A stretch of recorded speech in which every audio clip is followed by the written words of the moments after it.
So here in this example, we're trying to find delta y and dy at x equals 4 with dx equal to delta x equals 3.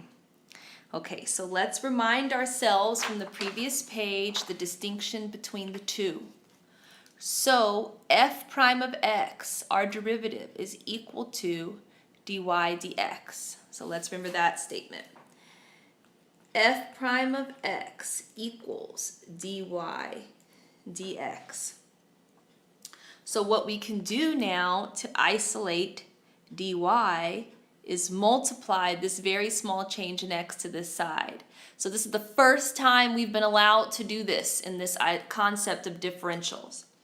So dy equals f prime of x multiplied by dx. Well, what is f prime of x? Well, this is x to the 1/2 power, so that's 1/2 x to the negative 1/2 power, or 1/2 square root x multiplied by dx. So dy, or the rise of my tangent line, can be approximated using this function. So dy, which is my rise, equals 1/2 square root 4 multiplied by dx, or delta x, which is 3. So dy is 3/4. So now that I've figured out dy, let's find delta y. Now that one might be a little bit more trickier to think of. So let's remind ourselves what delta y is.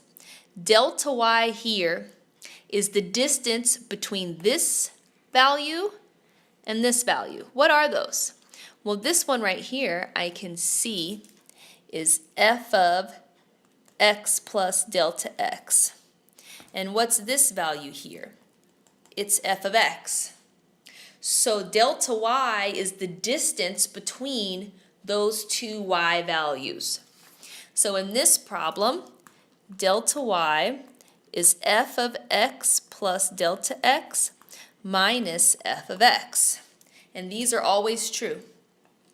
These are always true. Okay? So now, what is f of x plus delta x? So delta y, that would be square root of x plus delta x minus f of x. Well, we need to figure this out at x equals 4 and delta x equals 3. So delta y is square root of 4 plus 3 minus f of x, which is square root 4. So delta y is approximately square root 7 minus square root 4. And if I plug that in my calculator, square root of 7, let me figure that out. I probably should know, but we'll see it. So square root of 7 is about 2.646 minus 2. So that's approximately 0.646. So we see that this, which is 0.75, is a good approximation. So that distance here is a little bit smaller than the distance or the height of my tangent line. So let's go to the next video to sketch the graphs.